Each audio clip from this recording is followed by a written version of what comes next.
ما اکنون در سالن ترایسایکل تئاتر قرار داریم، جایی که قرار است جشنواره بین المللی فیلمهای افغانستان برگزار شود و در اینجا میمانای از داخل و خارج افغانستان دعوت شدند. فیلمایی که در اینجا به نمایش گذاشته میشه از بین صدها فیلم افغانی انتخاب شده.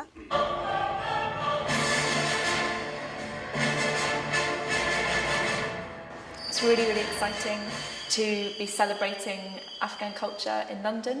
I had a really dedicated team of volunteers who made up a selection committee, and that selection committee watched all 100 films and they selected a final shortlist of about 35 films for us to showcase during the festival. فیلم‌هایی که ما انتخاب کردیم از لحاظ فیلمنامه‌نویسی بررسی کردیم، از لحاظ تکنیکی تصویری بررسی کردیم و این فیلم‌ها از میان 100 فیلمی که روان کرده بودن اینا بهترین فیلم‌هایی بودن که ما انتخاب کردیم.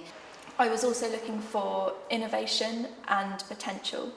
زیادتر فیلم‌هایی که از داخل افغانستان می آمدن مشکلات تصویری رو داشتن، مشکلات صدا داشتن، مشکلات به حساب زیرنویس‌های انگلیسی که ترجمه کرده بودن به انگلیسی این مشکلات رو داشتن. بعضی از فیلم‌ها به خاطر از اینکه هیچ زیرنویس انگلیسی نداشت و بیشتر مخاطبای ما به فستیوال انگلیسی زبانا بودن، خب این تنها راه ارتباط بود به اینکه فیلم رو بفهمن. برای فیلمسازای افغان، مخصوصا فیلمسازای جوان افغان، یک مجرای باشه برای ازی که فیلمای از اونا، کارهای هنری از اونا برای جامعه اروپایی معرفی بشه. زندگی چطور است؟ تشکر صاحب.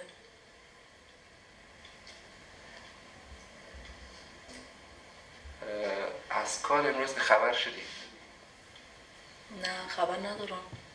دوم معرفی افغانستان از دوربین هنری فیلمسازای افغان بود که متاسفانه از دوربینای دیگه عمدتاً اینا خبرهای ناگوار جنگ میبینن و میشنون و در حالی که افغانستان زیبایی های هم داره با وجودی که در حال جنگ است.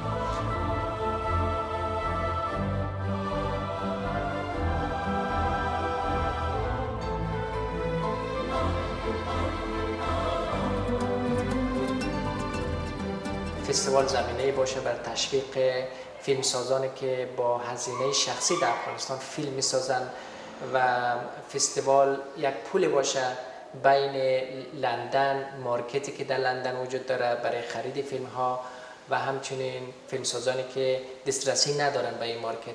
امسال خوشبختانه ما در لندن حضور تهیه کنندگان تلویزیون‌های مثل BBC را داشتیم که جزء هیئت داوران بودن و در نتیجه بعضی از فیلم‌ها کاندید شدن تا در شبکه مثل BBC خریداری شود و این نشان میده که فستیوال فیلم‌های لندن مفید و ارزشمند خواهد بود و ما امیدوار هستیم که سالهای بعد بتونیم ارزش کار فیلمسازان افغانستان جهانی بسازیم.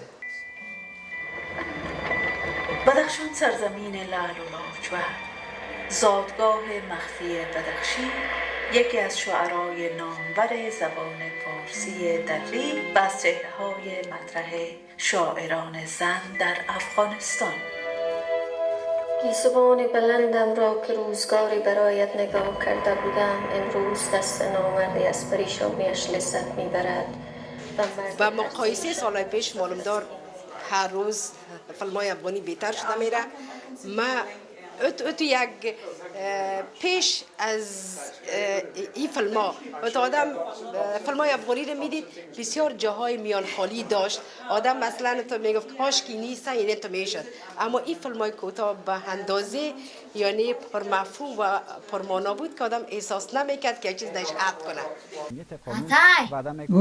ام باقی از ماش کاخیم قد کده راقل والا قط نکده و ما گفتم قط چیکم؟ چرا که شما در فکر نمازت نیست، فکر طاعت خدایت نیست، فقط در فکر سریال. او تون دیگه اگر همش همتر مثلا تراژدی باشه و همش قصه جنگ و کشتن باشه معلوم داره این برای اولادای ما قدر چست نیست. از این خاطر باید مهم است که پایینت اولادام جوانا را که انکارج کنیم، یعنی که جوانات تشویقشان فیلم‌های افغانی را ببینن.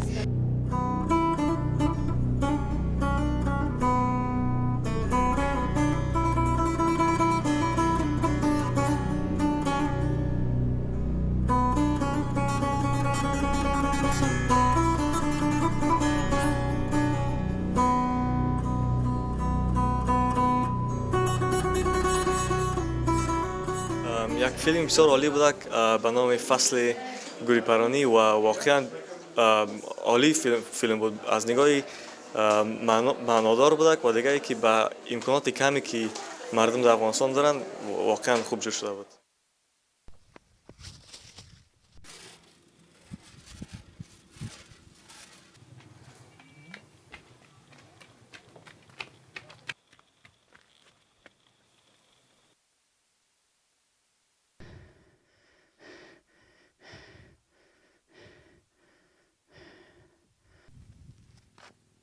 رسمایی که در سنت ما هست نمیدانستم و در فیلم تانستم بفهمم که مثلا من در قشر ما در چه سنت هایی هست، چه رسم و رسوم هایی هست.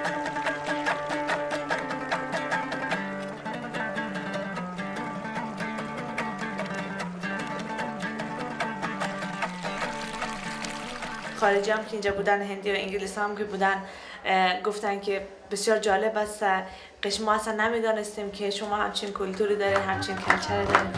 این بسیار جالب است.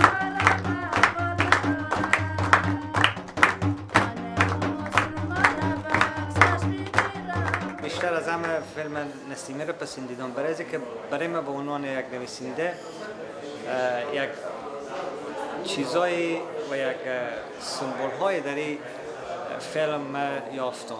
خانمی که مهاجر شده بود و به تنهایی میخواست با مشکلات فایق بیایه و کتاب کیمیاگر میخواند. به من بسیاری خواندن کتاب کیمیاگر چیز جالبی بود، برای که کیمیاگر ما سالهای پیش خواندم. کسی بچه چوپانی است که پشت خوشبختی میگرده و پشت گنج میگرده و به دنیای مهاجرت وقتی همچون یک سمبول اراده میراه میکنه، به این معناست که خوشبختی میتونه در امو جای باشه که تو بر روی حس مالکیت داری.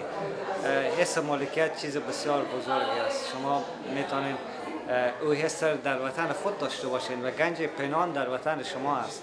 هرچند در اروپا ممکن است به زندگی بهتری برسین، اما خوشبختی و راحتی پس در زمین خود ماست. Hello. Hello.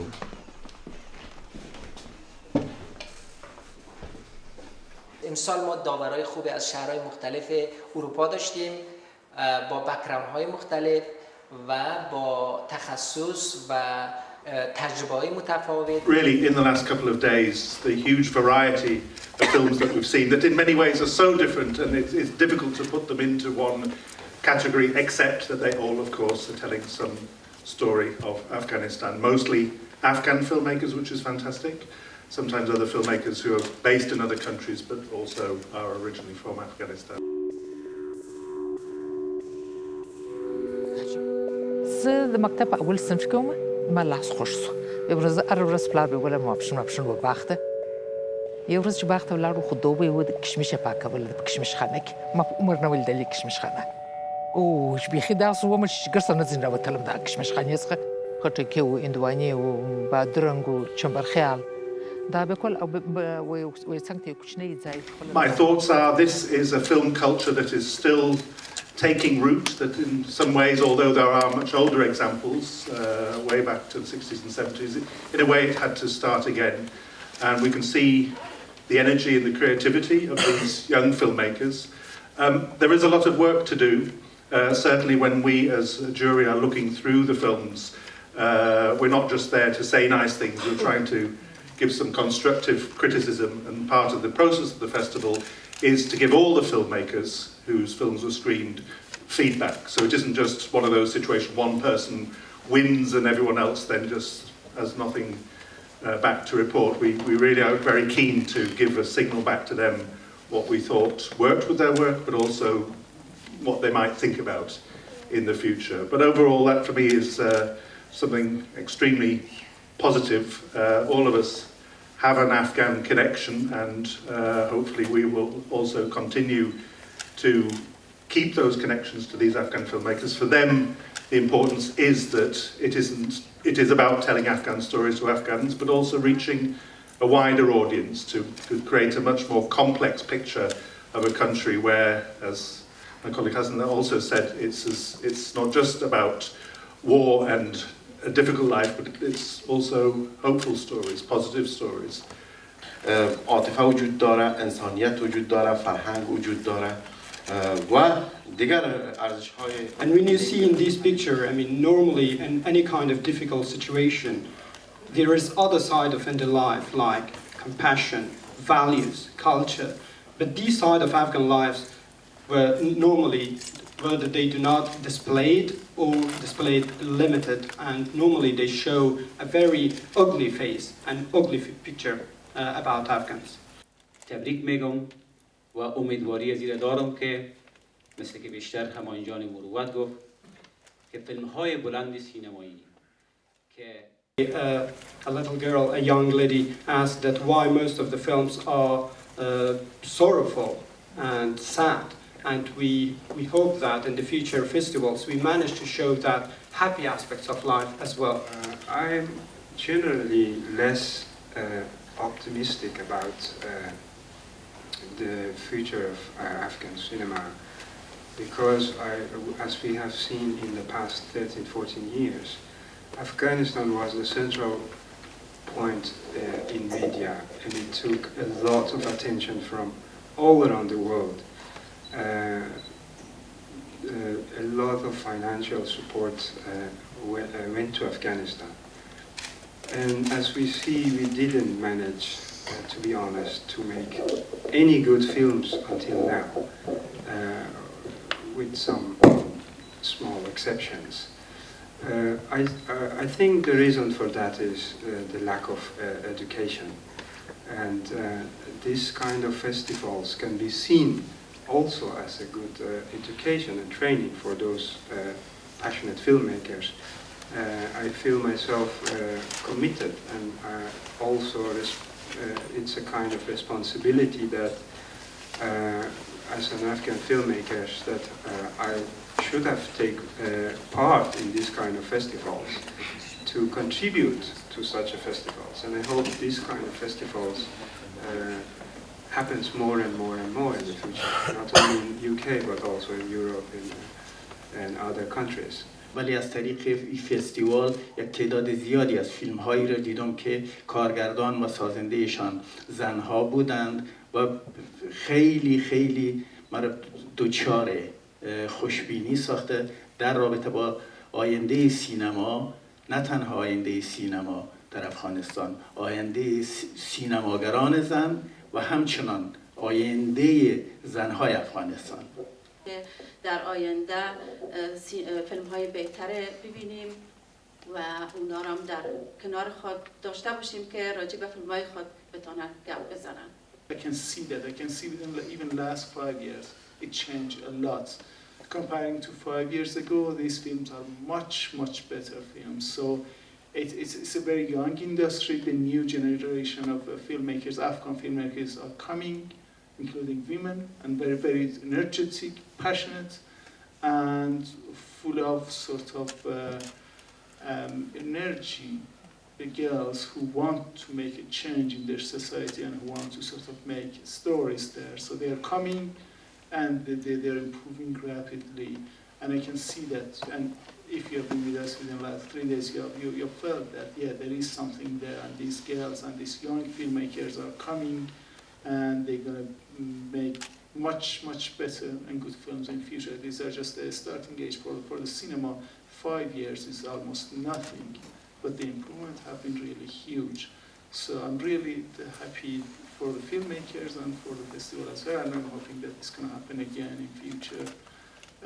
And we can have filmmakers here with a workshop for them. That's going to help a lot. So now I'm really excited to announce the winners of London's first Afghan International Film Festival 2015. So for the Afghan Life category, our winner is Sadat is Going to Watch. and that was made by Kadim Benem. For the documentary category, our winner is Kohan Sazamin Azar, and that was made by Sami Atay. Our winner for the female director category is Playing the Tar, made by Roya Sadat. Our winner for the animation category is Buzzy Chini, and that was made by Abbas Ali. Lastly, our winner for the refugee life category was Nasima by Sarah Karimi. And now I'm going to announce the 4 winners that we will be giving diplomas of honour for. And those are 4 films that the judges really, really loved, but have not made it into the winning category. So the 4 films that will receive diplomas of honour are Who Wants to Be the Wolf by Shahbanu Sadat, Beyond the Burqa by Sarah Musavi, The Beggar by Mohammed Jan Kamal, and Seeds of the Past by Aisha Jamal.